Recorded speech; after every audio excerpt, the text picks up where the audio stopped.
Äärmiselt korralikud kasvutelgid, ventilatsioon, valgustus, see iseloomustab avastatud kanepi kasvatust Lasnamäel korrusmajas asuvas korteris. Mees, kes selle valmis ehitas, ilmselt ei näinud ette, kui lihtsalt see avastatakse. See oli kodaniku poolt väga julge ettevõtmine, väga riskantne, et tavalises paneelmajas panna püsti kasvatus, sest kanepi lõhn on väga spetsiifiline, see imbub igasse korterisse, eks oli aja küsimus, kui see pidi päevavalgele tulema. Ja antud juhul suur tänu meie kaaskodanikele, majaelanikud said õigesti aru, et mis seal majas toimub ja miks seda kanepi lõhna püsivalt tuleb igalt poolt.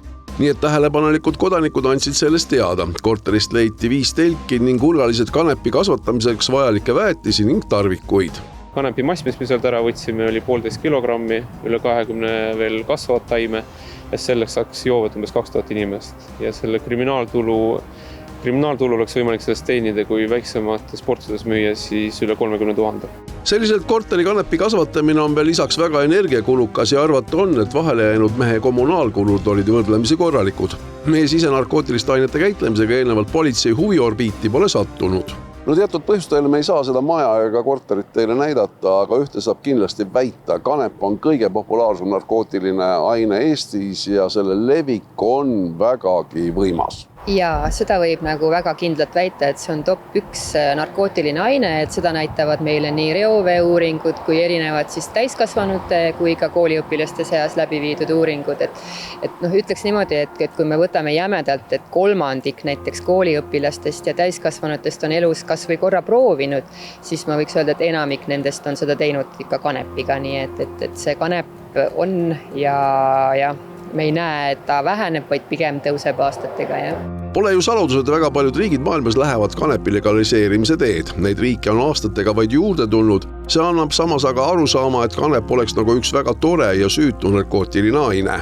Need teised riigid, Euroopa riigid, et kes on selle legaliseerimise ükskõik mis viisil siis poole astunud neid samme, et need kindlasti ei arva, et see on vähem kahjulik või et see ei ole psühhoaktiivne aine.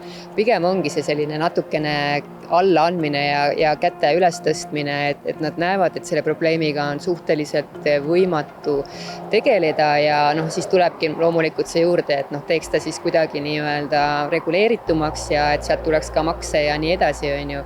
Et see on pigem, ma ütleks, et selline tõstame käed ja natukene anname alla, mida Eesti riik on siiamaani öelnud, et meid on nii vähe ja me tegelikult teame, et see kanepi tarvitamine ei ole ohutu, et varem või hiljem oleneb, kui palju inimesed seda tarvitavad, et see mõjub su ajule ja see on psühhoaktiivne aine. Kuna kanep on kõige levinum narkootiline aine, siis pole sugugi üllatus, et sellisel moel, nagu oli see korteri kasvatus, üritatakse leida turul nissi ja sellega üritada teenida lihtsat tulu.